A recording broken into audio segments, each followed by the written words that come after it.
Am I live? Okay. Man, listen, y'all. Hey, I'm just coming in. Hey, I've been going in like I'm Lance. Man, y'all, we done missed all this. I can't. I think I'm going live all the time on YouTube. Man, You ready for the entrance? I'm ready for the entrance on Clubhouse. Look, rewind. Okay, y'all bear with us. No, matter of fact, Cub with us, Panther Cub with us, y'all. Y'all know this technology really ain't my thing. Bear with us, y'all. Okay, real talk. Heads up, eyes on the fiscals for y'all just tuning in. Welcome again to episode of Free 'em All Radio, hosted by yours truly, Chairman Fred Hampton Jr. and Robert Allen, aka the Lady of Rage. We coming now. We on YouTube, Facebook, Clubhouse, Intellectual Radio, you name it. You know what I'm saying? We coming through 210 cans in the string, all that. You know what I'm saying? Can you see, we good? Good. That's what it is. So I'm gonna let y'all know y'all can hear us on Clubhouse. Y'all see, hey, we coming at it. I'm just getting in. I'm just knowing I'm on this thing live, but we here now. We have a lot of stuff to talk about, y'all. I'm gonna repeat this again. The Black Political Convention that's coming up. You know what I'm saying? I'm gonna use this term loosely. Quabana, I'm sure you're gonna call in. Y'all familiar with Brother Quabana, who've been on the heels in regards to contradiction in regards to this. I'm gonna use this term loosely, the music, but the propaganda bombs they've been dropping on our community historically, you know, and also this brother, also his nephew Geronimo Jajaka Pratt. We had just called to Yasmin earlier. Yasmin, member of the Black Panther Party. Just touched, her birthday is tomorrow. Shout out to Yasmin. That's gonna be I think he's talking about not acknowledging the anniversary in some sort of abstract way, like, you know, how far we come, but point out the consistent contradictions, in particular Gary, that remain in Gary, Indiana, still to this day. I believe I'm set to speak at 1:30 p.m. Saturday. You messed up right there, Quabna. You know me. You should have told me 12:30, so I pull out. You know I'll be rolling late. And we gotta go to memorial service also. They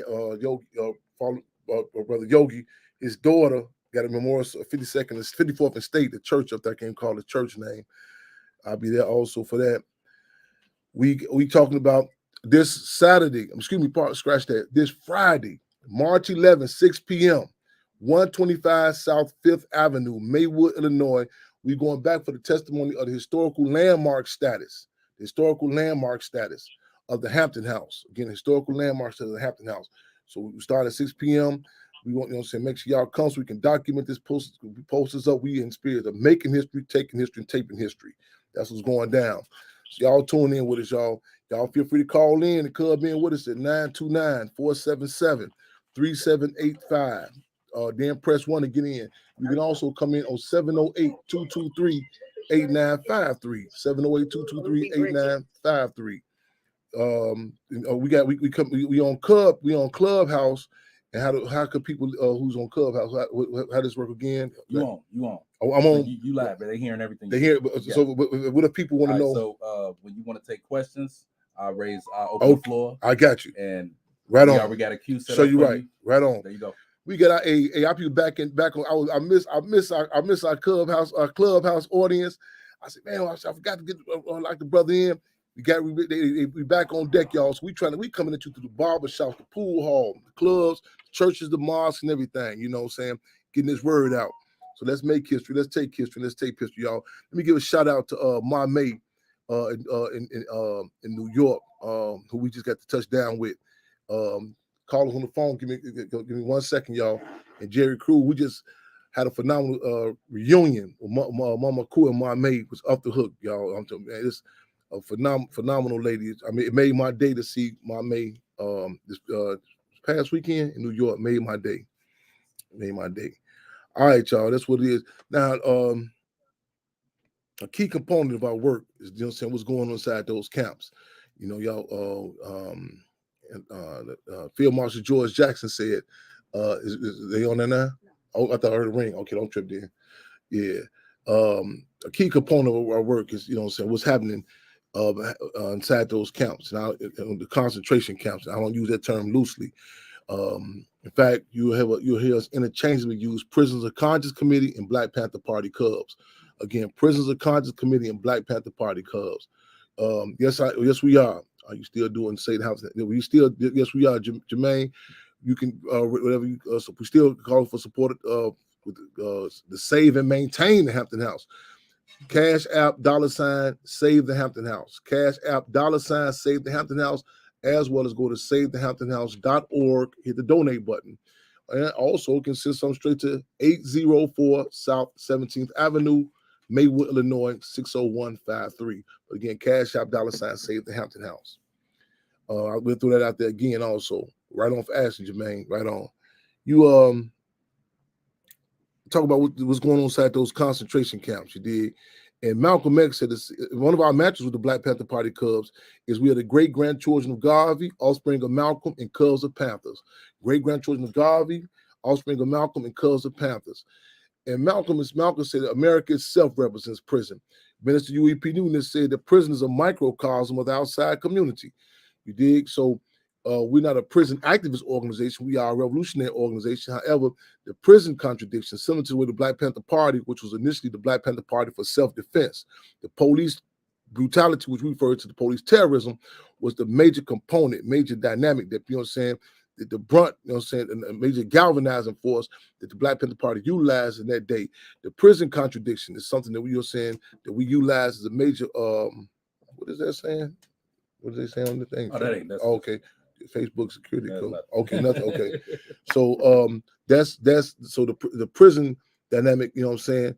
And that's a major component. When we say free them all, it's not just limited to that of the prisoners, it's to the people in general. I myself feel fortunate to have come from out of there with my sanity intact and to be alive. We are clear that the purpose of prison is not for rehabilitation, but it's designed to break the will and spirit of men, women, and children alike. I know a lot of people believe in the euphemism like rehabilitation and correctional centers, but the deal is when we search terms like concentration camp, it's not from a book we've read or a TV show we've seen. It's from experience that we lived, many of us have lived and died under. And so again, we still exposing the brutal contradictions that occur inside these concentration camps. In fact, I had a call today talking about the historical Holmesburg prison. Many people in Pennsylvania familiar with Holmesburg, and it's a book called Acres of Skin, from the forced testing and testing how they turn the prisoners, for lack of better terms, human guinea pigs. And these are some of the brutal horror stories that occur inside the prisons, inside the concentration camps. And I think back in Abu Ghraib, Baghdad, when the photographs were released about the prisoners being stacked on top of each other, guards, letting dogs on prison, their private parts, and they're naked. And the deal is that the guards themselves put these pictures out. That's the arrogance they had. And mind you, these were guards that were state trained. You know what I'm saying? In fact, one of them name was Grainer.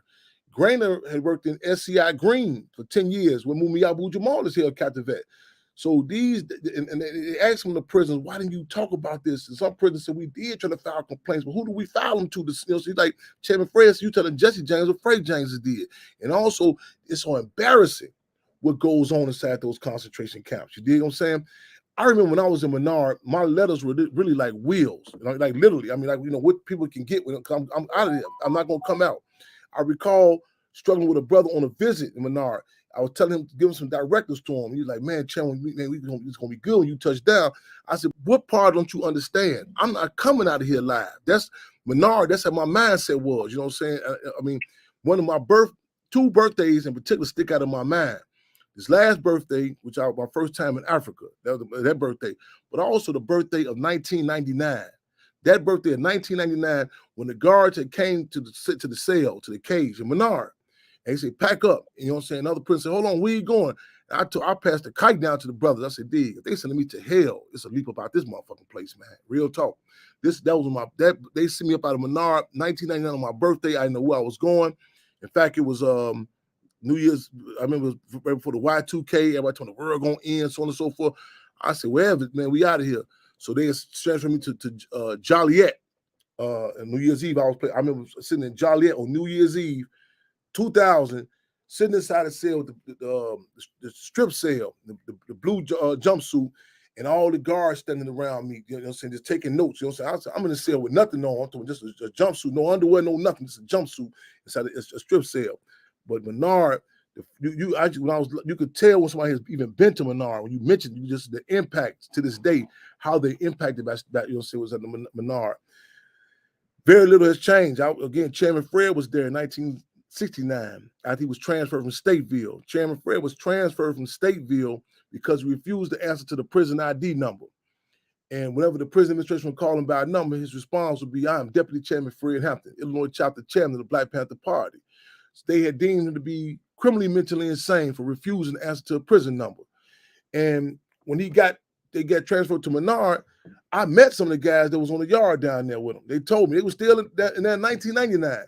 And the deal was they was going to do a hit on Chairman Fred for the prison administration. Lo and behold, Chairman Fred hit that prison yard, hit that Panther politics, politicized them cats to the point they told the warden, "We on Chairman Fred's security now. Anything happen to him, we holding you accountable for. This ain't no abstract, this real deal." And because the stance he took in 1969, that's why the prison administration even to this day have to refer to you by your last name as opposed to your number. To this day, a lot of people say, "Well, I never heard of Chairman Fred Hampton. I didn't know about this here." And most people hear about us, since Chairman Fred under intense conditions. But you best believe the state know who he is. To this day, in the gun towers in Menard, they got my picture and his picture in Menard. You can call a picture of either one of us. You get 6 months added to your sentence. Matter of fact, when I first got to Menard, I had a Chicago Sun-Times article with Chairman Fred. Warden Page, that was the warden then. He was so reactionary and so racist. He didn't know who I was, Black Panther Party. They brought him down there to take me in isolation. He said, "Yeah, I heard of you and the vice lords." And even other girls said, "Man, you don't know who this dude is." He said, "Put him in SEG." So I got placed in isolation as soon as I got there in Menard. They have not forgotten. So again, y'all, I want you to try to flash, and I'll tell you some more war stories about Menard, but also we are fortunate, but we are unfortunate. I say fortunate, unfortunate, to have some family members and some people that's going on with some present day contradictions that are happening as we speak. And a lot of times we are unfortunate. A lot of times we meet people under these type of circumstances. But y'all take a ride with us. And those who Menard is the prototype in one form or another. This is happening, and believe me, in every concentration camp, in particular throughout this country. Y'all. Real talk. I see you in the building, my brother. Right on. I got to come see you, man. I see your nephew, free them all. Right on. Okay. You'll get the microphone. Okay, right on. Okay, my sister, let us know who you are. Give a little background, who we talking to. Okay. Hello, my name is Alicia Gill. I am the older sister of Michael Minifield. I currently reside in the Woodlawn community. I've been in the Woodlawn community for the last 35 years. I was raised by a single mom of 6 kids. I'm the oldest of 6 siblings. Should I read what? Feel whatever you need to give us an introduction who you are. Okay. We all good. Okay, my baby brother, Michael Minifield, R55489. Let me enjoy. These numbers, I think I spoke about this last week. When you hear these numbers in acronyms like R55, these are the prison numbers that are given to different prisons, and this is you can tell exactly. You can tell like a time period when a person has been locked up because whatever prefix, whatever letter. This is in Illinois. You heard me reference before about the C numbers in Illinois. The C numbers are those who were held under the old law before 1978 under the indeterminate sentence. And this was like you probably like even those years back when they had the ghetto prisons, the case with Larry Hoover on the state case. Now he's on the Fed case, but you have the C dash such and such. Those are the indeterminate. And that's an indeterminate. This is these prisons were sentences such as 30 to 100 years, and you go for the parole board. And we have raised heightened some of the contradictions about like even the white prisoners, even regardless how graphic or horrid the cases were, they were being released on parole. But a lot of the black prisoners were not being released on parole. After 1978, you have what you call a determinate sentencing. You have prisons with the other letters like B dash such and such. You know what I'm saying? L dash such and such, K dash such and such. So when you like in Illinois prison, you hear the numbers, that tells you kind of what time period, and that they run amok or filling up these alphabets. That should have fast the prison population is not growing. I have an issue with that term, growing in prison industrial complex. I had an issue with that term because it kind of makes it like it's a plant, like it's just on its own, just growing. No, how fast they kidnapping us. So you have the K numbers, the B numbers, L numbers. Great. So now you have the R numbers. What I was talking about, what's the brother's name again? Michael Minifield. Michael Minifield. Y'all remember that? And then, you know what I'm saying? Make sure y'all get we're gonna implement his name in case in the one prisoner, one contact. That's when we want people, you know what I'm saying, those correspondences. Because again, the state studies who get mail. They study that, you know what I'm saying? One of Adolf Hitler's initial tactics in the gas chamber was to study who received mail, who didn't receive mail. So the one prisoner, one contact, not just for no hookup or be friends, even not for, only for security and morale. Security and morale. You know what I'm saying? Because if they know you isolated, I can't tell me times the minority, them guards would come through and just drop mail. They have come for weeks and just dropping there. They knew they had eyes on me. And as Minister UEP News said, well, if it was not for the support of the people, I may have come out of there in a pine box, if come out of there at all. Yes. Salute to you, brother. My brother, Michael Minifield, R55489, along with Isaiah Brady, R28430, and Chaz Thrillkill, M44258, are currently enslaved and are living in inhumane living conditions at Menard Correctional Facility. My brother was illegally kidnapped, arrested, and convicted on April 20th, 2009 for a murder crime he did not commit. The inmates are receiving tickets and being thrown in solitary confinement. There are dead and alive bugs in the showers. My brother has a hearing impairment. By state law, it's supposed to be a hearing impairment sign above his cell. They are only allowed to take a shower every 3 days. There's mold, mildew, and rust, feces inside the cells and showers, spoons full of food, raw and uncooked food. My brother and others said the food is undescribable. No utensils and small trays. No haircut for months. And the only other option is to go completely bald. Being denied their grievances. I'm tag team with you. I want y'all to be taking in some of this because again, we hear some of these horrid details, and sometimes, like, I know we got to do damage control for so much propaganda that's been put out by the state. You know what I'm saying? You know, about people in prison living this luxurious life, so on and so forth, and also the type of propaganda this system has done to us. I was watching a piece yesterday. It's a clip from Ghetto Boys Reloaded podcast, and I forgot the brother's name. He was one of No Limit. He rapped with No Limit. It's a clip on there. He said he talked about, because he did some time. It was, I forgot this brother's name. He just got out too.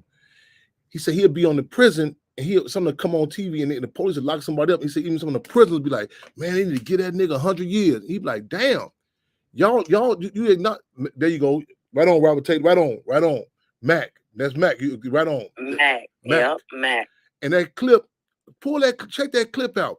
I remember being inside Joliet one time, and this guy having a conversation with me, talking about how they framed him, and news came on. He said, man, you need to hang that nigga. I say, damn, you just said they framed you. And so a lot of times we hear this, like even that's what they have, even our people. Notice, like, even white people come to court, like they make sure you washed up, you suit up. The images they have, you know what I'm saying, of our people, in particular in the propaganda, how prisons are viewed. You gotta be real cautious about that. You know what I'm saying? And we can criminalize. You like that's why I remember the sister told me one time, at the chairman Fred Hampton House.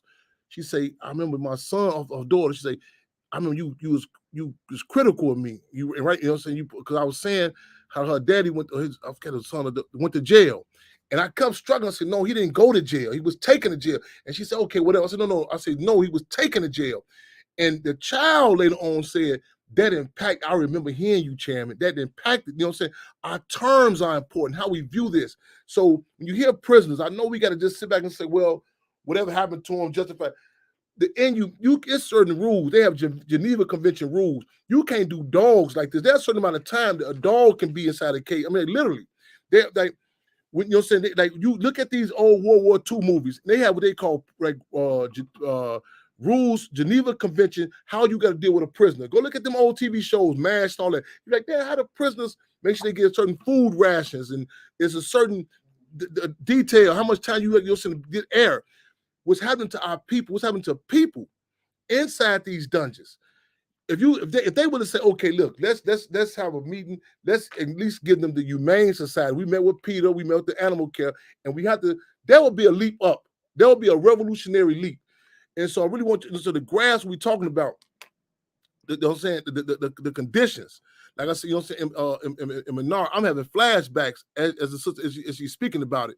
And again, there are prisoners. I said this over years. There are prisoners in Illinois who have been dead over 10, 15 years, but the state is still getting paid for them. They're still getting it because there's no accountability. This dynamic again. So listen closely to the details. We talking about the food rations, you know what I'm saying, the unsanitary conditions. Again, and how it impacts you. Even a Supreme Court justice has said in regards to the isolation, how it impacts you, the psychological. Like you need interact with other people. After a while, you lose the ability to define what stinks, what you know, so what's what, and like and go. I recommend this movie. Everybody, I told you, I recommend before, I recommend again. Goodbye, Uncle Tom. Goodbye, Uncle Tom. It's one of the most graphic depictions of that of chattel slavery. So you got to either go cut your hair all the way bald, or don't get a haircut. You know what I'm saying? These are your people say, "Oh, you ain't gotta have no fashion. You know, you ain't going out." The dynamics of this, I'm telling you, it's the breaking process. You're saying, go back and look at, and you look at some of these things, these dynamics. You say it correlates too much into chattel slavery. You know what I'm saying? And you look at their own mouth, the Constitution. They say this is supposed to be outlawed, 13th Amendment, except for those doing punishment. And so the deal is, these are inhumane conditions. So listen closely. We're going to need y'all to make sure y'all remember these ID numbers, these names. We need y'all to call in. We need support. You know what I'm saying? We got to hide these contradictions. I got some, I think Sister Cassandra and Dr. Chong will be calling in later on also. Go ahead. Yes. They're being denied grievances. They're cutting their water off for weeks at a time. A guy by the name of Anthony Myers supposedly hung himself. He was deprived of sheets, covers, clothes, and water. 60 inmates at Menard received the same exact ticket. The COs are threatening to kill and beat my brother for telling me about his current situation while being held in solitary confinement. We are in full support of the Anthony Gay Law, the Isolated Confinement Restriction Act, HB 3564. The bill has passed in the House, but has stalled in the Senate. For further information, you can research the Anthony Gay Law. Free Michael Minifield, free Isaiah Brady, free Chaz Threlkill, free them all. Let's put an end to solitary confinement. And I am the voice now for my brother Mike. I am the voice now in the spirit of my brother Michael Minifield. I just want to let y'all know what's going on in Menard Correctional Facility. My brother was wrongfully convicted. It's going on 13 years, April 20th. It was so many flaws in the case. I just attended a Laquan McDonald rally. The judge, Vincent M. Gahn, who sorry about that, who sentenced Jason Van Dyke for the historic trial of Laquan McDonald. I remember back in 2014, while my brother was on trial, this judge was rushing because Jason Van Dyke was a high-profile case. Jason Van Dyke received 81 months and served 3 years of his time. But my brother got sentenced to 54 years for a crime he did not commit. I just want same judge, Vincent M. Gahn. I just experienced a spiritual awakening. This country is wicked.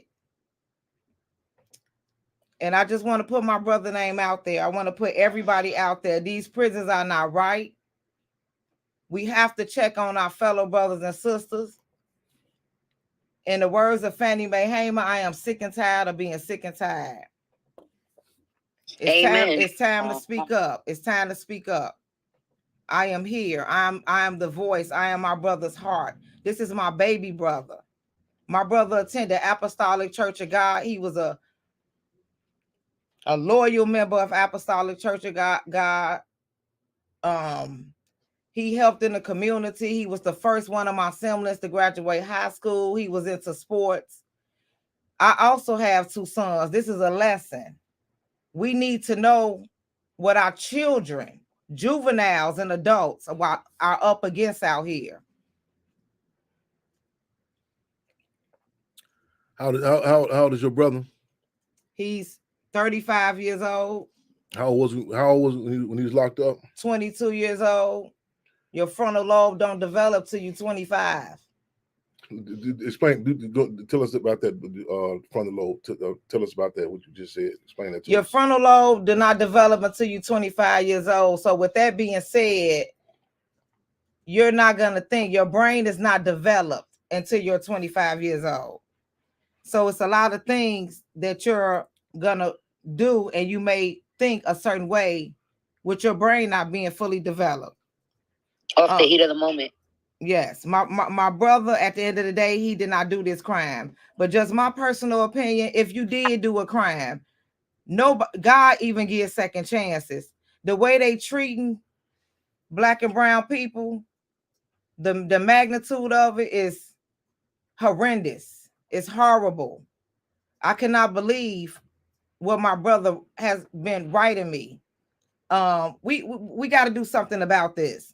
I also have my brother's testimony. If you would like me to play it, Mister. We pride ourselves amongst other things is being able to people ready to speak for themselves. You know what I'm saying? So we've been on this here. We've had prisoners called directly from, you know what I'm saying, directly county jail. You know what I'm saying? Talking like literally, you know, what's going on. Sandra Grimm, who her husband was one of the initial people to quote unquote die in the Cook County Jail. LaShawn, we was on one phone call and guys called in from the county jail, and I know people say, "Man, this it's graphic, it's hard to hear." And I say, "No doubt about it." And I talked to we talked to airline stewards the other day, and I was introducing her to my mother, and she said, "I couldn't really watch Judas and the Black Messiah. This is a movie." And I know a lot of stuff be hard to hear from behind those walls, but the reality is, y'all, we cannot afford the quote unquote luxury. You know what I'm saying? To dismiss this, and we want to sanitize. We really that famous line from Jack Nicholson's character in the movie A Few Good Men, can't handle the truth. But the deal is, we're gonna be. It's gonna be. I mean, it's like I want to talk to my children about sex. I want to talk about the police. Oh, they're gonna get talked to about it. It's, you know what I'm saying? This can, you know what I'm saying, whether it come through somebody, you know what I'm saying, or their family, or somebody, you know what I'm saying, an adversarial situation. This situation, in regards to what's going on in these camps, we have to be, I mean, like even our children be taken to these stations, to be very clear. You know what I'm saying? The police are not our friends. They, you know what I'm saying? This is an occupying army. I was talking to somebody the other day about Field Marshal Didan Kimathi, and they were saying, man, and I was telling myself, you should see the rules that the Mau Mau's had in Kenya when the British, when they came. It was to be clear. The purpose of this is not a question of, you know what I'm saying, they try. If anybody believes that the police want to stop crime, you believe Don King want to stop boxing. It's an economy. It's a livelihood based on us being kidnapped. You know what I'm saying? So and again, how we view what's going on, these conditions. Again, if we were to twist the narrative around everything from the murders in Chirac to say, okay, let's say 28 dogs killed last night. They ain't killed. There's 28 poodles died last night. They are shut, man. Everything's shut down. Hold on, man. It's gonna be hold on. This got to be a plan. What's the odds of 28 people, 28 dogs in one night? You know what I'm saying? The condition I told you right now, man. I went to one of the pet stores, and they got them dogs up in there without no water. What? You know what I'm saying? They get no water. They got dogs enough to my man. That no grooming. You know, no grooming. What? It won't be no question. You know what I'm saying? Shut it down. Hold on. The world is on it. But the dynamics of what how they have done to our people, you know what I'm saying, the propaganda and the politics of it, how it's viewed. Again, we have to heighten the contradiction. Again, and don't get involved, engaged in what we call the sidetracking of the slave. What that means is, one time this young lady, Sandra Levy, was missing. They said she was an intern for Congressman Conduit or something. And people was calling in, well, what was she doing? John Wall said, whoa, stop it. Wait a minute. Wait a minute. This lady is missing. That's it. That's all. Ain't no other discussion. And with our people, was Rodney King when he got beat, was he speeding? Or, you know what I'm saying? You know what I'm saying? What this person, what they locked up for? You know what I'm saying? All this sidetracking, you know what I'm saying? Again, you can, man, ain't no war on drugs, no war on guns, no war on gangs. It's war on our black asses, war on our people, period, point blank. And then we have to heighten the contradiction of the purpose of what it's designed for. And we have to move with a confidence to call a question on this here. So we need those, we need those one prisoner, one context. Excuse me. I'm gonna make sure y'all have y'all pens and papers ready when I have them numbers, the ID numbers laid out. If ain't nothing but a letter. I heard about your case. They told me, right, man, they read the mail. Believe that. I heard about they talking about your case all over, and those are international listeners. You feel free to get those step, man. Even if you put another language, you know what I'm saying. I heard about your case way over here in England. You know what I'm saying. The world, the Minister UEP News said they love to perform their treachery in the dark. We must turn the lights on. Yes, I just want to say these prison systems, it's all for greed. It's just what this country is. It's wicked. It's designed to destroy the black it's designed to destroy the mind. It's designed to take the black man out the household. The father is the structure to the family. It's all type of ways, but I'm not about to get into that. You know, but for them to do this, and for God has led me in alignment, a path of mothers. It's mothers that I'm talking to daily since my testimony. They're hurting. Their children are being buried alive. You know what I mean? It's a lot. Here's my brother's testimony here. Michael Minifield, Menard Correctional Facility.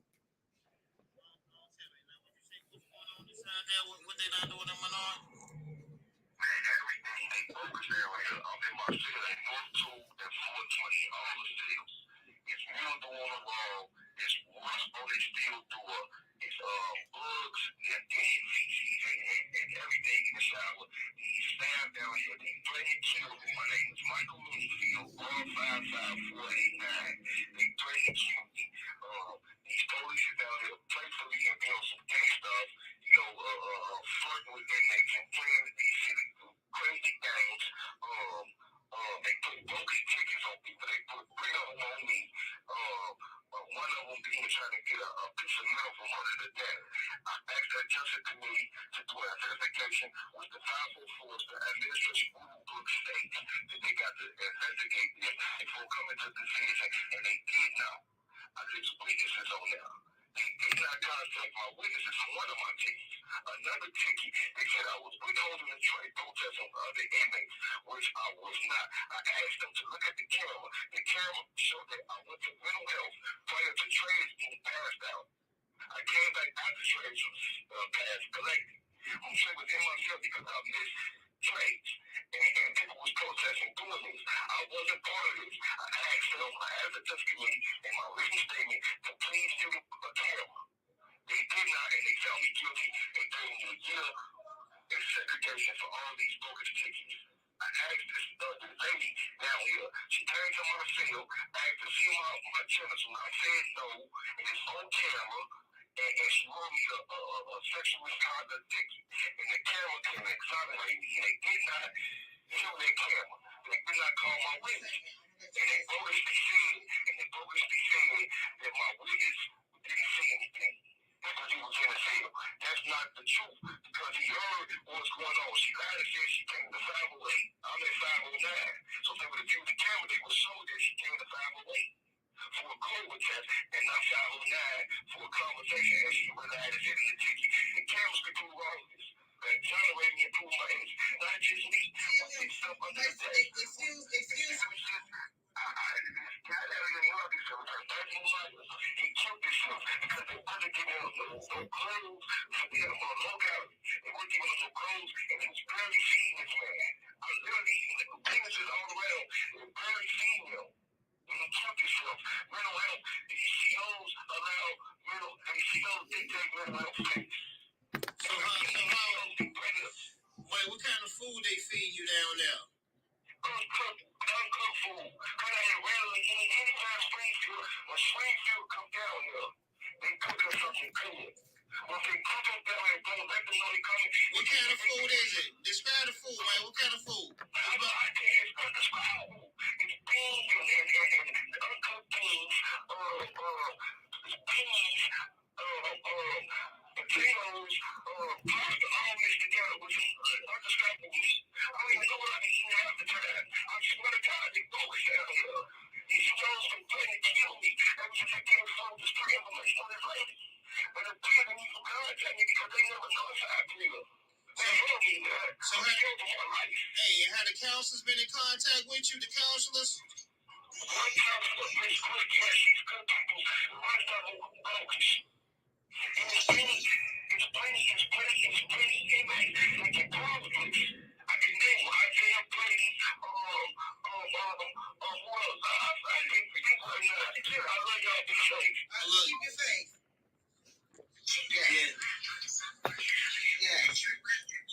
Yeah, that was a recording on my brother Michael Minifield being incarcerated in Menards. You guys just heard it firsthand what's going on, what they doing to the inmates down in Menards. We gotta do something about this. That's his grandma. Thank you. This is my mother. I'm the strength for my mother. His mother. His mother, she's in here with us too.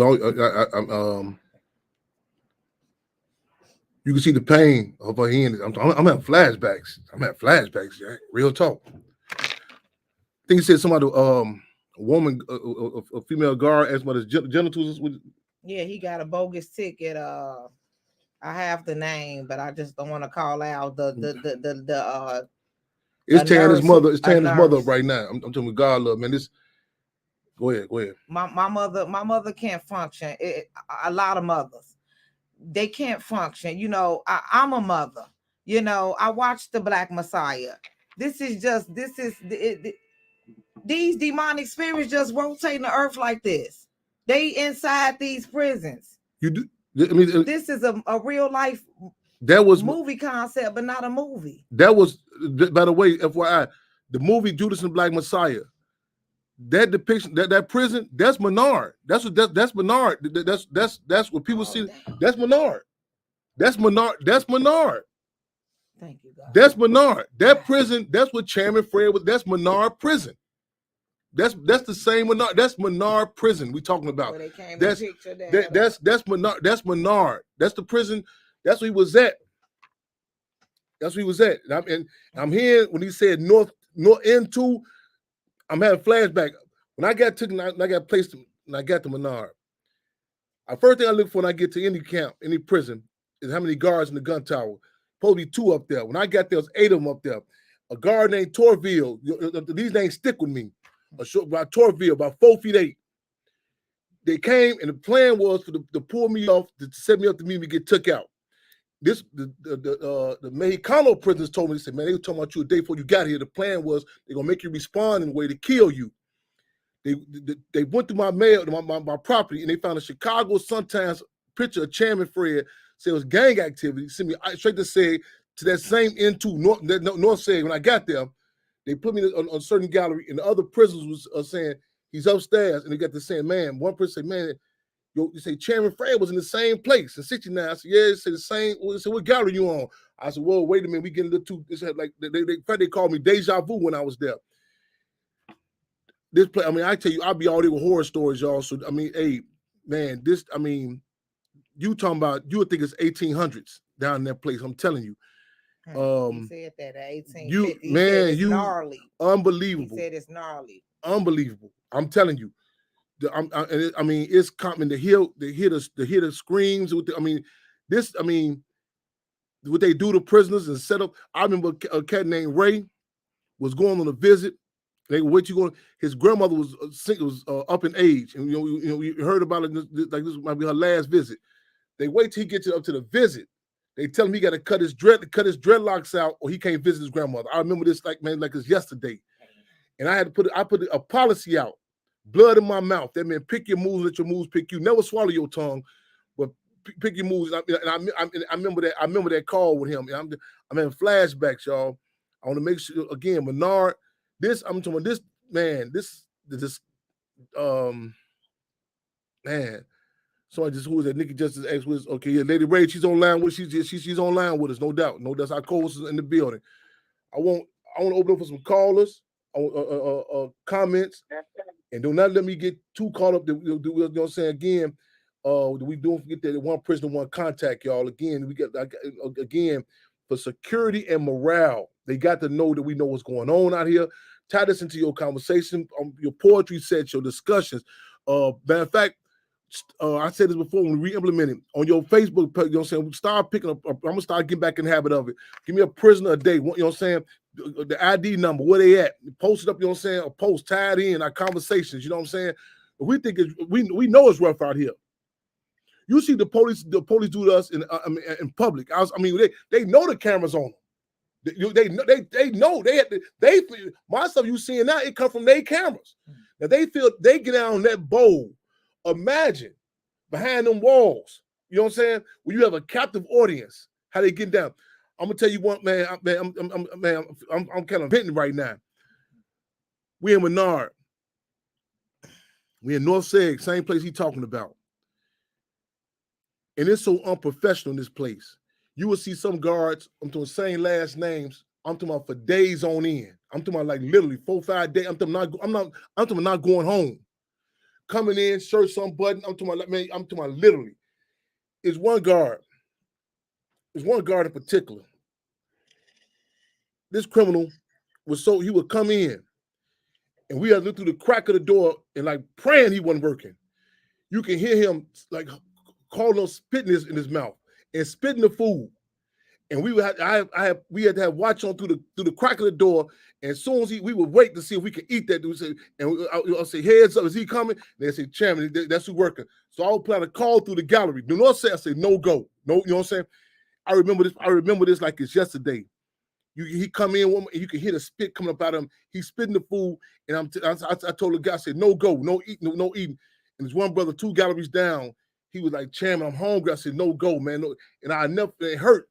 He said, Chairman, I said, and this pig, come on, he did it more and more, you know what I'm saying? And that chuck hole, that's the dope or the opening, the chuck hole, that slot, and he put that tray inside there and made that noise. I remember like it's yesterday, and I was like, no go, and it hurt me when that brother had to eat, when he ate that, it hurt, it cut. Michael Minifield, he mentioned a couple of things. I just want to take y'all inside. He mentioned adjustment committee. And listen to the terms, the adjustment committee. This is like the court inside inside the jail. This is where they give you a ticket. You go in front of this committee. It's a committee, 3 guards, lieutenants and captains. I mean, you're not even no front like you get no jury, your own peers.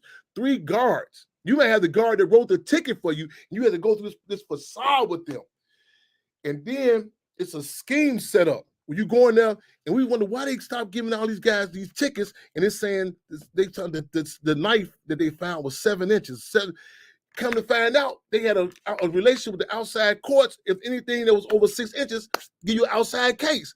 And so once you in there, the deal is to keep you in there. That's the adjustment committee. He mentioned Springfield. Springfield is the capital of Illinois. So they had these tours.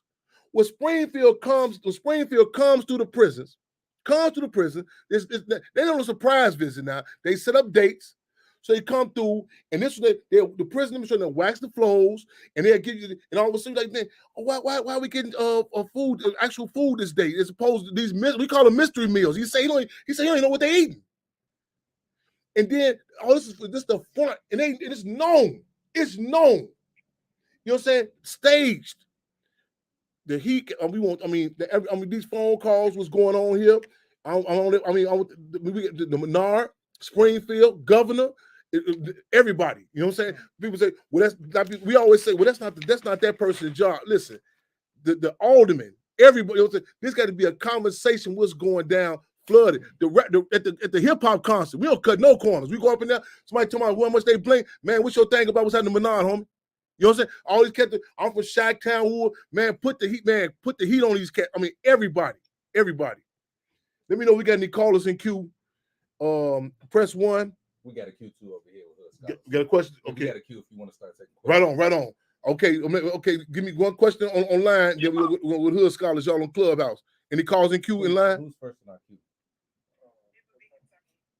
All right, Kentucky. Sister Comrade Queen Daphne, any callers in queue now? Free them all, Brother Chairman. You have Sister Rhonda on the line. Free them all. Free 'em all. Welcome, Free 'em all radio. Who we have here? Free 'em all. Sister. Who we have here? Hello? Hello?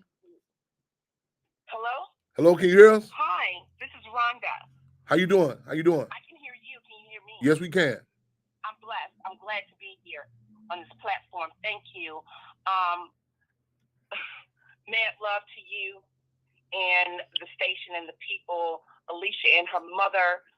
Jill, I love you. Thank you for sending a shout out to my son, Chaz Thrillkill. I hope that Darlisa Kendrick would have spoke first. Her case is a little bit more serious than mine, but since I'm here, I'll put it out there. My son, Chaz Thrillkill, M44258, has been in Stateville, Pontiac, Pickneyville, Dixon, and Menard twice.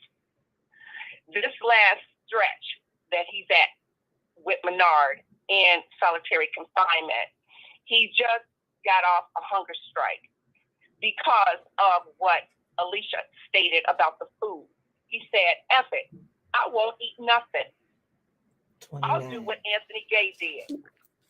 I'll starve for you to get attention to the people that are in solitary confinement, the inmates. So then they threatened, I called every day, they were going to cut him in the infirmary and put a feeding tube in. I work in a clinic, I worked in hospitals. There is no way my son would have came out alive if they had cut his stomach and put a feeding tube in, and the infection that would have risen in his body, let alone already starved for over 25 days. Today I spoke to the supervisor of the counselors, ALSUP, ALSUP. Her and I had a very heated, strong conversation. I said, your COs are putting bogus tickets. I'm communicating with the mothers of those inmates. I know what's going on. And she had the audacity to say, yes, we did put tickets on 60 inmates who were protesting. They're protesting because of the inhumane conditions in which you're getting paid for. You get a check, probably bonuses behind all this. So my son has been incarcerated 11 years. And this is the worst of the worst. The first stint he was in Menard, it was bad, but we worked to get him out so he can go to college at Pickneyville. So he did college courses. Something happened there. He got sent to Dixon. Now he's sent to Menard for something that happened at Dixon, some more bogus disciplinary issues. It is now a mental case issue. My son caught this case when he was 18. I know there was a bill passed in 2021 regarding inmates who caught cases with adult sentences from 17 to 18 were dismissed. Well, my son wasn't. I'm trying to find the name of the law. I am actually emailing my attorney for him to get this process. This case is now going to appellate court. It was denied state, of course. So, but the inhumane conditions keep me awake at night, keep me sick. I've been crying the whole time listening to you, Fred Hampton Jr., Alicia, and the other hosts on the show. I thank you, but I really want Darlisa to have a time because she has a plane to catch tomorrow, if that's okay. That's okay. Give me your son's name and ID number, where he's at. And somebody that's online, if y'all can type this in for me, And if there's any social media that you or for each respective case we mentioned, feel free to get it out too, that we people can see, follow up and contact you how they can help. Right there with you. All right. Alicia's right there with you. She has all my son's information. Okay, we're gonna get that out again. Okay, right on. What's the God okay? bless you. Thank you. Thank you, sister. Right on. We Alicia. who we okay? No, who was other sister? Isaiah Brady's mom. You know first. Darlisa You Kendall. know first numbers. Yeah, I have her son's ID number. No. What's okay? What's the next caller? You know, I'm asking. I want them to bring it. I know we got a few calls. I want to go straight to her. What's her name? Chaz. The first is her phone number. Where it's coming from? You know. Yes, her phone number. Yeah, I have her phone number. The first 3 numbers. Look for this number for me if you can. First 3 digits. 1 second. And press 1. Gonna bring you in. So her phone number. Just give me the first 3 digits first, so they can look for that. 708. Okay, look for. Give me a 7. You guys get a 708 number now. Is this comrade a 708 number?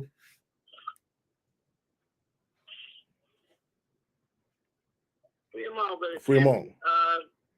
No other one, not in queue.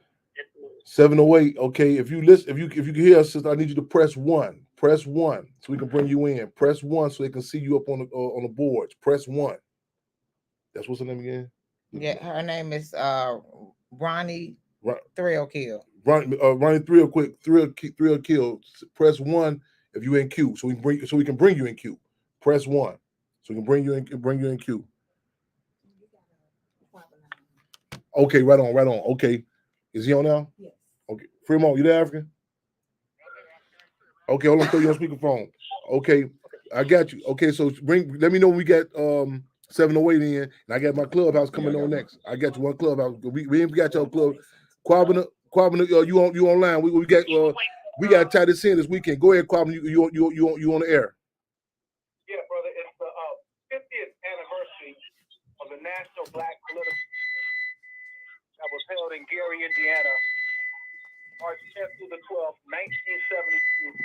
1972. It was an event, man, where we had like 10,000 Africans inside the West Side High School gym, and it was a powerful event, brother. We had folks who were like up and coming politicians. We had fresh politicians. You know, in 1967, Charles Stokes and Richard Hatcher were both elected mayor of the U.S. in major cities, Gary, Indiana, and Cleveland, Ohio.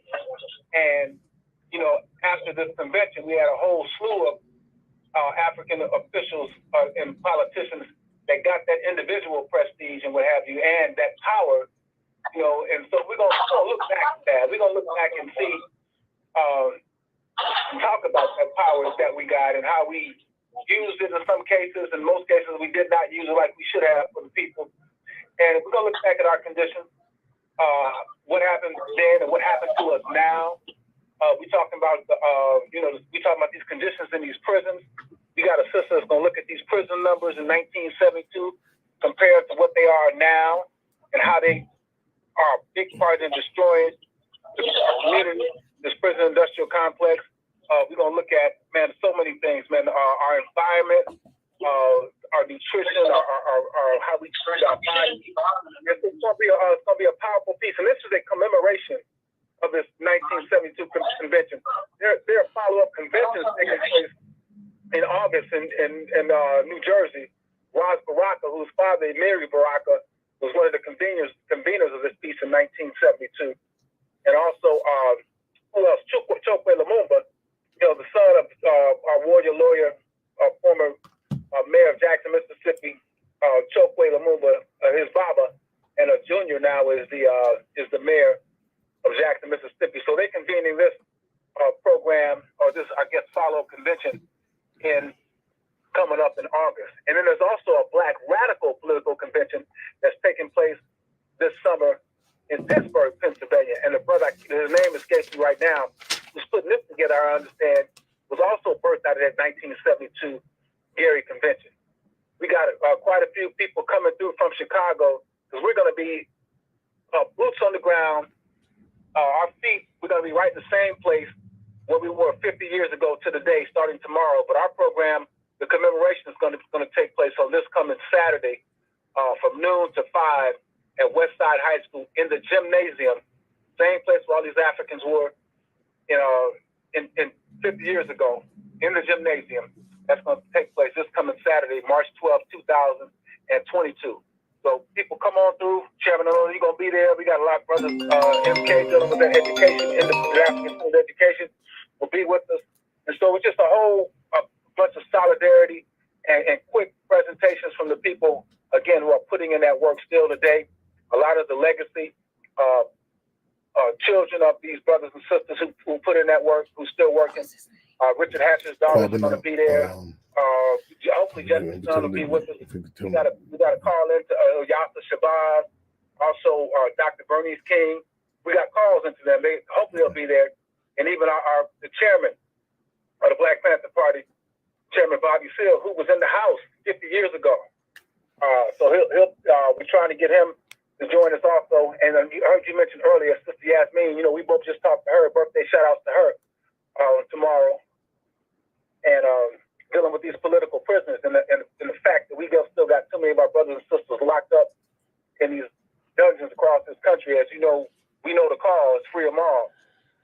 Free them all, right on. Those on Instagram, I had to cut up because my volume went out when they called. Kwabena, if you can give out your information again, how to reach you on social media, and also the address for that location Saturday, where it's going to be at. Get that to us if you can. It's Westside High School, and another piece we're going to bring up again, which was out before. There was a push for some time to rename that that school in honor of Paul Robeson. Paul Robeson Westside High School, that Renaissance man, multi-genius, Pan-Africanist, scholar, athlete. That brother did it all. But we need to be following, dealing with that brother when we go to school. We need to be having his name come out of our mouth. Westside High School, which is on 9th and Cherry Street, high noon on March 12th, which is this Saturday, 50 years to the date when 10,000 brothers and sisters were in there trying to get together politically and unite and not be dependent upon the Democrat or the Republican parties for our liberation. Right on. That's going to be a Paul Robeson High, right? That's going to start putting it out there, build a momentum up. Say Paul Robeson High School. And for those who politically incorrect, they still might call it West Side High. We're going to start pushing that name, Paul Robeson High. Yeah, brother. That's what we talk about. As you know, like I know, man, ain't too many brothers badder than that dude, man. That dude, man, was something else, wasn't it? Paul Robeson was phenomenal. Malcolm talks about the impact, that Paul Robeson had on him. He's phenomenal, man. Yeah, he's phenomenal. Yes, indeed. Looking forward to seeing you, man, and looking forward to the people being with you on Friday. We're getting that landmark, in honor of the chairman and the people, man. That's an honor of the people, brother. So, man, we appreciate you, man, and looking forward to seeing you and the people right there where that significant event took place 50 years ago. Tomorrow, real quick, tomorrow they're showing the film Nation Time at Paul Robeson Westside High School, 9th and Jerry, tomorrow night at 7 o'clock. That's in Gary. In Gary, yes. In Gary. What's your social media contact, your social media handle? Well, you can check us out on, I'm on Clear the Airways project. Yeah. That's something else we're touching on. We're dealing with that music from 1972 as compared to what we're dealing with today. I mean, 1972, your homeboy, brother Jerry Butler and Brenda Lee Eager had a song called Ain't Understanding Mellow. That was one of the top songs in the country. Let's Stay Together. Your homegirls are staple singers. I'll Take You There. These were the top songs in 1972. In 2022, the top songs are about killing each other. That's indeed sign of the times. Okay, we on it. Revolutionary Love and Respect is our brother Kwabena, so we're gonna be tuning in with you. We on deck Saturday, my brother. Right on, brother. Right, African, free them all. Give me a Clubhouse, and then let me know. I know Cassandra Greer should be coming in, and also Miss Thrill Kill. Sister Kentucky, you there? I'm here. All right, I'm gonna have you on with Fred. All right. Well, welcome, sister. You on the air? You on the air? Right on. How you doing, Chairman? Nice to talk to you again. I'm well, my sister. How you feel? Keeping our head up, Yes, I'm glad to hear that, and I'm glad you and the Queen Mothers are bringing awareness to what's going on in the prison system. There, I was gonna ask, due to the inhumane treatment that's going on all across the country, not only in Illinois, which sounds like a color of law issue or a critical race issue, how can we on the outside implement real change outside of just posting it on our social media? Is there more that we can be doing on the outside? Right on. I think I get a great question.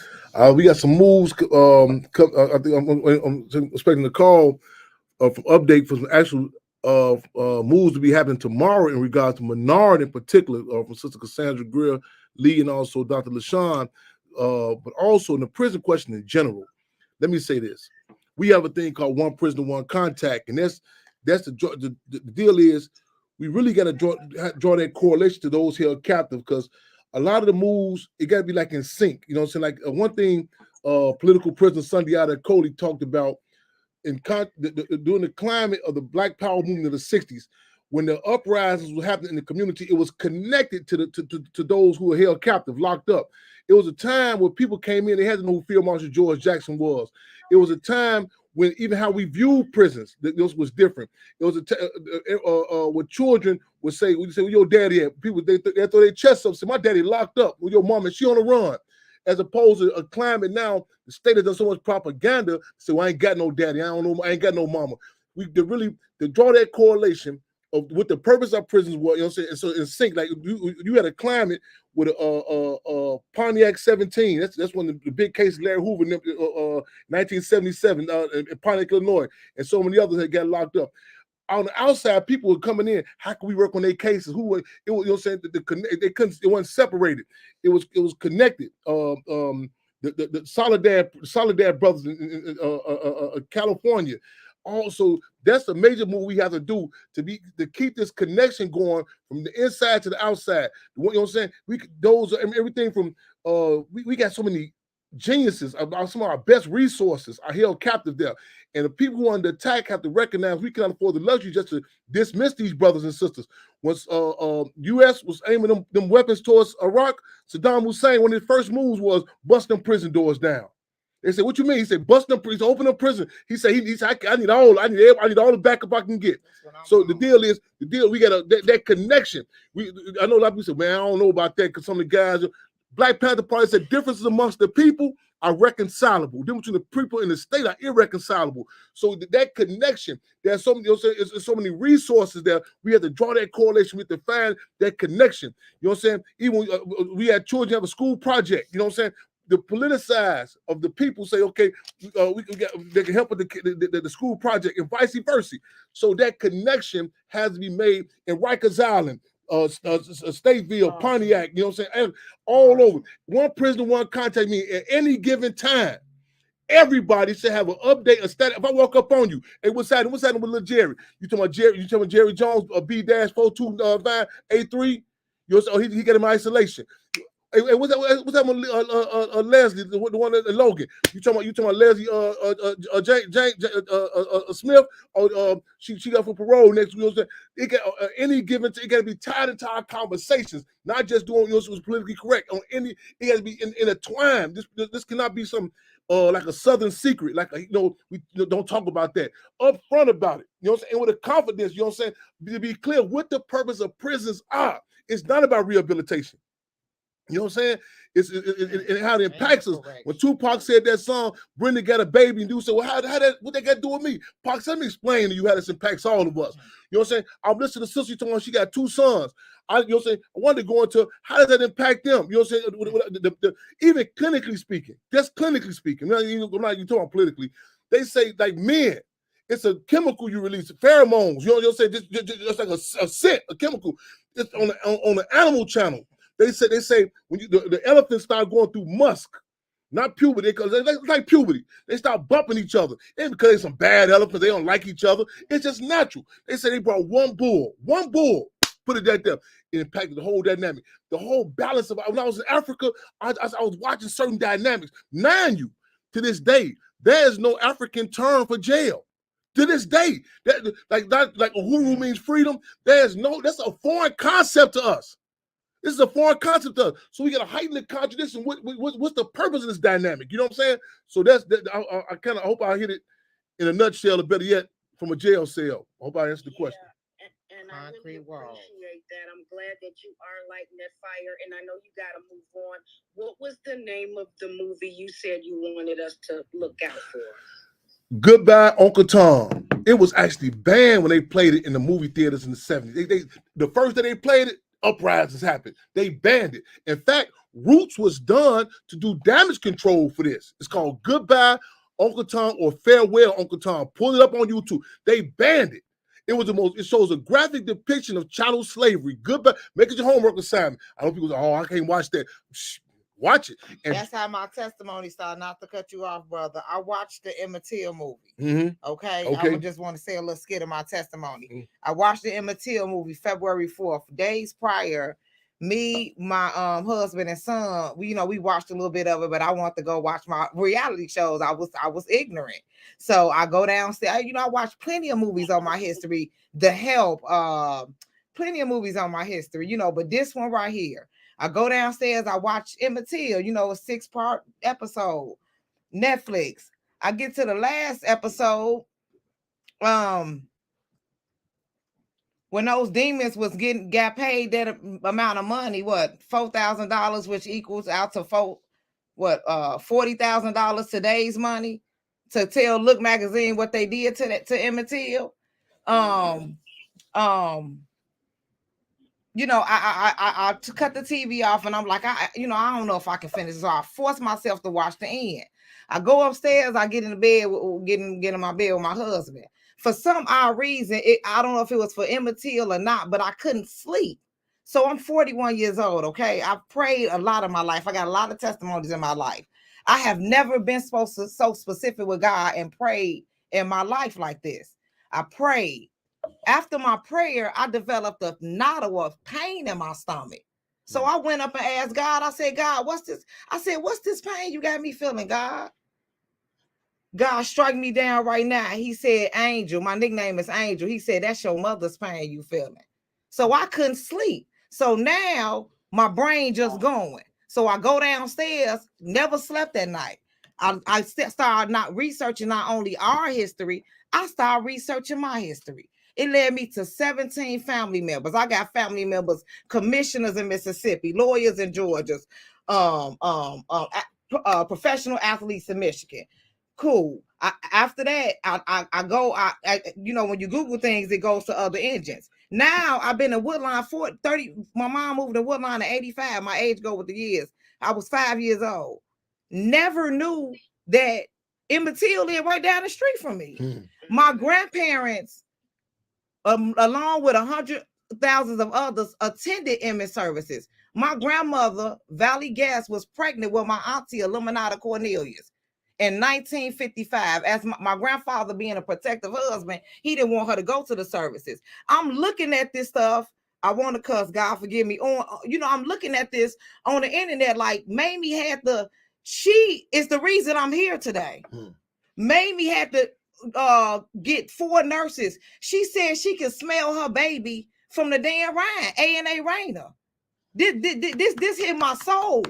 Now, ever since then, people call it strange occurrences. Baby, my ancestors been talking to me. And I used to be afraid to speak up. My grandparents had me a modeling, acting, dancing, and singer. I always got froze when it was time to speak. But God came around and said, my husband told me, Marcus Gill, he said, babe, in order to get where you're going, you have to know where you came from. So I mentioned it to my cousin, Stormy Cornelius. She said, that's true, cuz. But in order to get where you're going, you have to come out your comfort zone. So you right. I'm here. Huh. I'm here today. Right. I'm not here just for Chaz Thrillkill. I'm not here just for Michael Minifield. I'm not here just for Isaiah Brady. I'm not here. I'm here because of my sons. I'm here because of everybody. What I have known for my 41, I had to call my mother. My mother didn't have all the answers for me, for my history. So that led me to, I didn't finish saying this. Thank you, God. It led me to calling my older cousin. My older cousin, come to find out, Toya DaCosta, my older cousin, we call her Buttons. I told her my skit of the testimony from the night prior as I'm talking to her. She said, I said, I'm trying to figure out what's this connection. Why I keep thinking about, even though I'm seeking my history, why I keep thinking about Mamie Till and Emmett Till. My cousin said that her dad was the neighbor of the uncle of Emmett Till went down to Macomb, Mississippi with. And the Freedom Riders came to his home to interview him when that happened. So that was the connection. You know, I'm just not getting in my Bible. I got up to the part where Adam and Eve had Cain and Abel, and I understand there's some, you know, I don't know the word, but you know, some little contradictions in the Bible. I understand. I watched. You get the word. My husband had me watch. What was that movie? Come on, God. With Denzel Washington. Tip of my tongue. Book of Eli. Book of Eli. Yeah. I cried like a baby. I went to the show. I seen Serena and Venus movie. And I'm just having flashbacks. You know, I'm not a God, do not move. And yes, my human spirit is nervous. I'm human. I'm still gonna make mistakes. I had to understand that I'm my mother's strength. I'm my mother's strength. I'm teaching my mother. I had to when I went to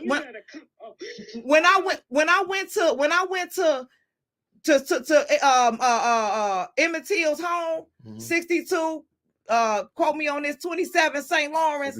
I accidentally, well, it wasn't no accident, because I'm gonna tell y'all this. Nothing is an accident, mistake, or coincidence, okay? Everything in life is meant. I'm here to tell y'all this. But when I before I found the actual home, the address, unbeknownst, I bumped into Mamie Till. Shout out to Naomi Davis, Forgiveness Garden. They're gonna be open and making a Emmett Till. His home is too flat into a museum the end of 2024. But anyway, I get to the Mamie Till Garden. I walk. I'm talking out loud. I'm spiritual. I'm talking out loud to Mamie Till. My eyes. I'm crying. You know what I mean? It's nothing but snow and these big rocks on the ground. My brother had 2 co-defendants in this case, okay? We're human. My family angry. I always been like the lenient one, you know what I mean? Just like, oh, forgive. But I really was, like what is going on? I didn't understand. I was ignorant. Once you have that knowledge, you have that power. These people, I don't know what these 2 co-defendants, these are mother sons in 3rd District, 71st and Cottage, 3rd District Police Station. Yes, I'm gonna call them out. I don't know what the hell they doing to these other sons in there.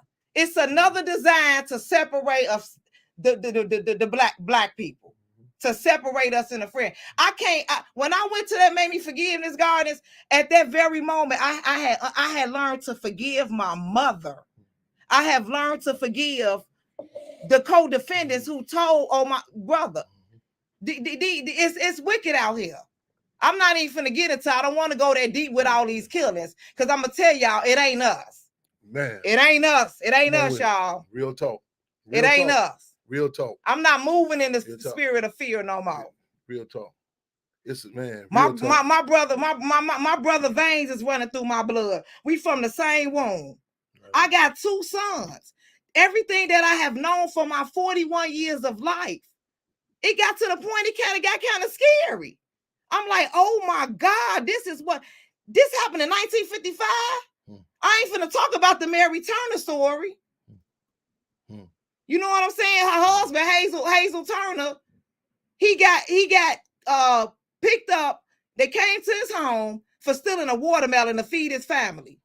They took him to the hanging bridge. I can't think of the name. It's somewhere in Georgia. They took him to the hanging bridge. Hung this man. Cut his penis off, stuck it in his mouth. His wife was 8 months pregnant. Let me tell you how spiritual my God is. This happened on my birthday. In 19, what was this? I don't want to say the wrong day, but it happened on my birthday. Google it. They hung her 8 months pregnant and cut her baby from her womb. This is what they designed. Yes, I feel like if we are killing each other, we are out here doing this madness and this wickedness, it's been installed. It's been installed in us. Mental illness been around. Real talk. It's in our ancestors. Yeah, come on. Real talk. Man. I want to read a scripture. I just gotta throw. I gotta keep God in tune. Proverbs 31:8-9. Speak up for those who cannot speak for themselves, for the rights of all who are destitute. Speak up and judge fairly. Defend the rights of the poor and needy. Proverbs 31:8-9. Get in tune, y'all. My type of Get in tune. Long live Reverend Nat Turner. Praise the Lord. Pass the ammunition. Make sure you taking no, you good. Make some people reach out to you directly, so you can get their Facebook. You know what I'm saying? So contact them back on their Facebook contact. Okay. Cuz Rachel Welfare, 804 South 17th Avenue. You say, how can prisoners reach out to me? They can write the Hampton House, 804 South 17th Avenue, Maywood, Illinois. We live and direct, y'all. Sister Comrade, give me some callers in queue. I think Cassandra Greer's in line, and also the Sister Thrill killed. I think they're in line. So bring them on in. We got either one of them on deck. Bring them on in. We ain't cut no corners here, y'all. We live and direct on Free 'em All Radio. Who we got? Free 'em all. Free 'em all. Yesterday, not tomorrow. Real yesterday. Talk. Yes, indeed. Who we got? Huh? We have Mother Comrades in line. We have Sister Rhonda and Darisa as well. The Mother Comrades on the line. Okay. Bring them on. We don't count down. Okay, go ahead. We got Mother Comrades. Okay, bring them on. Free them all. Free them all. Am I on? Yeah, you on. Free them all. Yes. Loud and clear. Am I on? Yes, free them all. You on. Yes, free them all. Okay, I just want. Can you hear me? Yes. Free them all. We hear you loud and clear. Can you hear me? Yeah. I just want to say real quick. I don't care if you ain't got nobody that's locked up. If you do got somebody that's locked up, everybody got to start writing letters. Look, we got to make them uncomfortable. We got to be ringing them phones off the hook to those prisons and jails, talking about those conditions. Or else we'll be looking at them historical museums. You know where they had a taxidermy, and they'll say, we used to come niggas. All of them is gone now. We either gave them disease or put them in the jails and prisons. Just like they threw their ass off the slave ship. We got to get busy. Now what can we do right now? Write a letter. Tell your friends to write a letter. Jam up the phone. Tell them about the condition. Get some students to type up the statement that your brother made and send it out to the different newspapers and stuff. And saying that Chairman Fred and the Black Panther Party Club and so many people all over the world had their eyes on them, and they can't continue to murder us. Murder us as a norm inside these prisons and jails. Power to the people, free them all. Free them all. That's Mother Comrade of Cool and Jerry, formerly known as Deborah Johnson, calling in a former political prisoner herself that was locked up while she's 8.5 months pregnant. Live and direct, y'all. Give me Sister Thrill Kill one second. Free them all. Who we got here on this phone? Hold on one second. Hold on. Free them all. You there? Hello. Cassandra? Okay. Hold. Okay. Give me some Thrill Killer on stand by. Hold on, don't let her go. I got you on live right now. We triple breast. We got 2-3 phones. We moving on at one time. Go ahead. Hold on. Go ahead, Sister Cassandra. This is Cassandra Greer Lee. I was out there with those beautiful ladies. The young lady that's sitting there with you, I was out there at the rally with her for Laquan, and I just want to piggyback on what Mother Accord just said. We're not going to get nowhere by sitting. We got to get out here on the ground. That's when they hear. That's when they understand. I'm with you, beautiful. Tomorrow I have an actual meeting with the supervisor of clinical services and the voice of operations from Menard. So I am going to.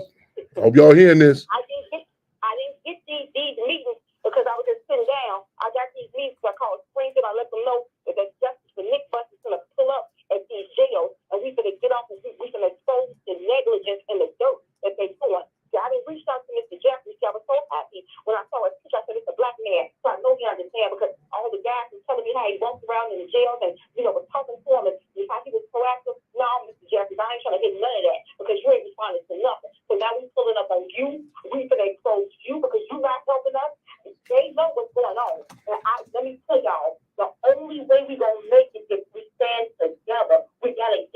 Amen. It's the interview. It's the interview. That shit don't work. We gotta get out there in their face, expose them, let them know, talk to the media, let them know this is what's going on with our people. And when they see you ain't bad for your people and you don't care, yeah, they like that down. They killed my husband. I made 132 phone calls. That's where they work. So you know they don't care. So we gotta stand, y'all. We gotta get out there. We gotta fight. When they see us, then that's when shit gonna stop. Us, the kids, not just doing a few things. No, it ain't gonna work. We gotta stop that. Real talk, yo. And we need these wicked spirits up out of office, our politician up out of office too. It's live and direct. They said our work is dead. So we're gonna pray, we're gonna vote them out, we're gonna get out there and push on the ground. We're gonna start going in front of these jails with these signs, put our loved ones' pictures on there. Thank you. They don't like to get calls. See, we can make all the calls. Yes, sister. The calls is going in out. Yeah. So they can hide that. But when they got these running with these big signs and these buses and we boots on the ground, cutting these heads, they don't want that. That's exposure. So we got to get out there, we got to work, and I'm standing with y'all. 10 on place, just stand with me. We stronger in numbers. Please, I got you. I'm out there. I'm not just talking. I bet. Hey, she did. Y'all go back from Cook County Jail. Hey, I mean, out there, 10 toes down. Cassandra Greer Lee, Logan, a bus justice for Nicholas Lee, just for them all. She right there on deck. I don't know if y'all make sure the connect is there. Y'all go to the Facebook page, Justice for Nicholas Lee. Y'all make sure y'all seize the time with these connects. Let's keep this momentum going. Hey, we've been out there in the cold and the weather from the break. Let's really act the damn fool with their ass, y'all. Real talk, y'all. So again, make sure you get these connections. Cassandra Greer Lee on Facebook. Okay, live. This is a meeting tomorrow. So Cassandra. Yep. Cassandra Greer. Y'all was out the other day for Laquan. Y'all, she's out there with y'all. Oh yes. Yeah. You got a number? Yes. Okay, yes, so make sure y'all. Okay, man. Thank you. How you doing, Cassandra? Yes, indeed. Sister? Yes, indeed. Look how them hearts connected. Man, no doubt. Come on now, no doubt about it. Yes, indeed. Man, yeah. So again, hey, Dr. Sean, and so many other consistent, y'all. Let's keep. We got to get Panther Parties. We got to get organized again, because once we start putting it, continue putting this word out. This politics transcends generation, geographical, and gender lines, y'all. We live and direct on Freedom All Radio. Again, what's the call? Freedom All. My sister Cassandra. Hey, so that meeting is tomorrow. So get up with any more detail. Yeah. So where about? Just call her. Call her. For the supervisor of clinical services and the work of operations from Menard. Down in Menard. What's the odds of that? What'd she say? She got the meeting tomorrow, head of clinical service tomorrow over Menard. Okay. She got Okay. Yeah. So what I'm gonna do is, let me just tell y'all, I'm just honoring the link that they finally gave me, and we're gonna talk about the negligence, but we're gonna show up. No doubt about it. Showing up. No doubt about it. So I mean, keep us posted. You know what I'm saying? Again. So man, what's the odds of this, y'all? Again. Man, revolution that love, respect, sis. Right on. Yes, indeed. Can you right on. Bring my brother in? Yeah, He 312. No, okay, give me. Is this 3 kid right here? Is this 3 kid? Yeah, Is 3 kid right here? This her? No, it's my brother. Okay. I'm here. Go ahead. Okay, bring up. Okay, go ahead. Because I got you on live right now. Go ahead right now. Yep, you on. Welcome. Freedom On Radio. Right now. Be about it. Don't talk about it. That's where I'm at.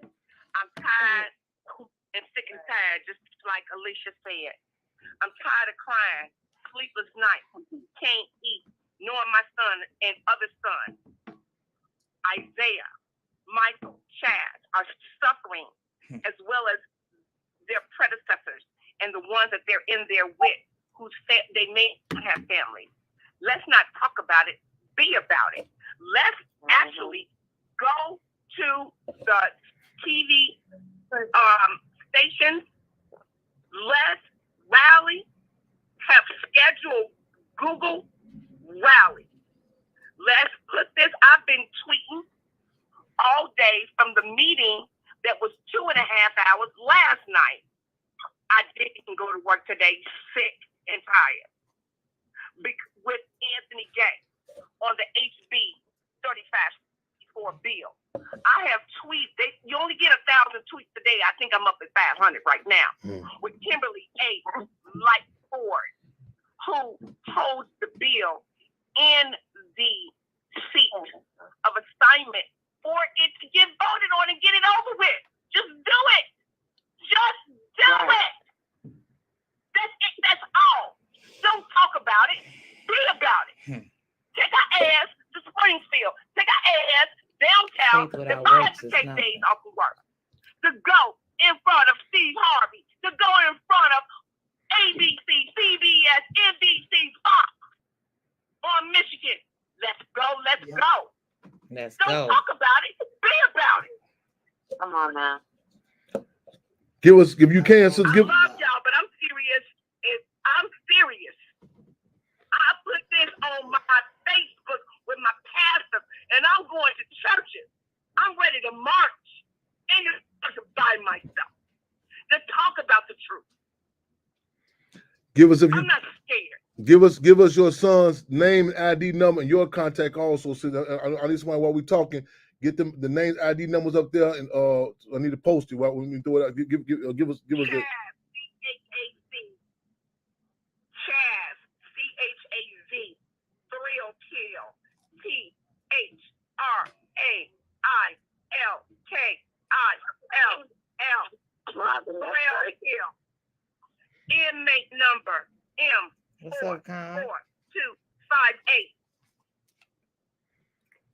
I'm serious. If I have to do it by myself, I do it, and then I'll air it.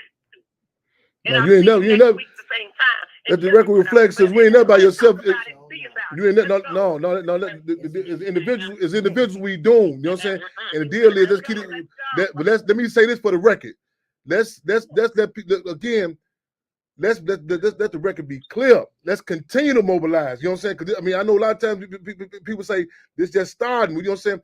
We got this man. This train been moving. You know what I'm saying? We want all the extra energy we can get.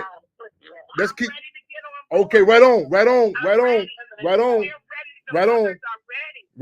Okay, let's tie this in. Let's keep this momentum going. Say it again. Because of the HB 3564, Anthony Gay in solitary confinement for 22 years with scars all over his body that was pulled out. We got a big thing going on right now. And we have by mid-April. It's not letters. You have to tweet. You have to call. We have we got 3 weeks to get this bill passed. Where can people go? Where can people go? 3564. Is there a site people can to go know about this bill? Is a site? You can just Google the Anthony Gay. Is it a site, y'all? All you gotta do is type Google HB 3564. It's gonna take you straight to Springfield. Okay. This is not a secret. Well, no, I hear you on that. A lot of times people can't. I always say people get involved in struggle 1 of 3 ways: inspiration, aspiration, or desperation. So a lot of times people say they can't hear. You quote me on that. Quote me on that. I gotta quote me on that. Say that again. People get involved in struggle 1 of 3. I am not accusing anyone about anything, but this bill, if you have loved ones, if you have family members of loved ones, this is actually going across. I don't know how they throwing kites from prison to prison. These people are moving, but they talking about Anthony Gay and that bill. And if you don't know, now you know.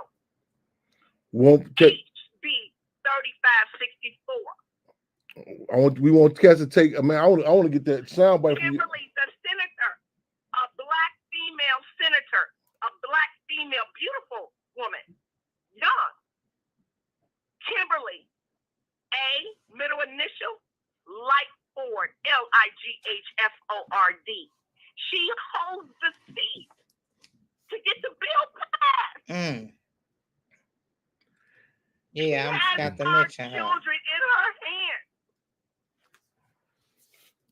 And that's all I can say.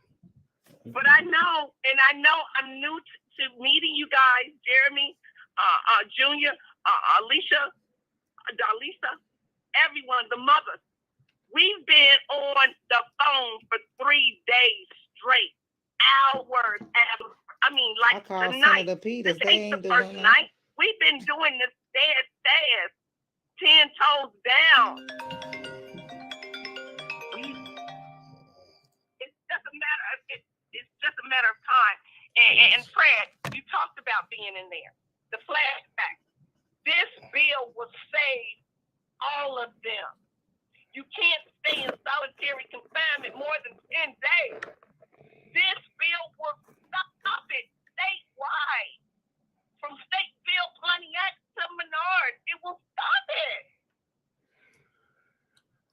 I'm making any clear, and I'm sorry, but No, don't apologize for your pain or expressing your pain. I just want to again, I just want to say this too, and I know it. It's not my pain; it's their pain. It's the No, the people's pain reflects, sister. The people. The flashback you talking about. Yeah, but it's the deal is we all it impacts all of us, including yourself. It impacts all of us, including you, and the people's. We need the people's pain reflects. And I want to be. I'm gonna read. I want to just say this too. This system is so Machiavellian. Technically, they stopped the circuit. The circuit. I don't know if people are familiar with the circuit.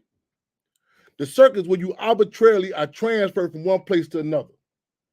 So by the law, they technically stopped the circuit. What they did, that this system is so Machiavellian, what they said, what you're doing now, Mr. Hampton, we're just transferring you to another place.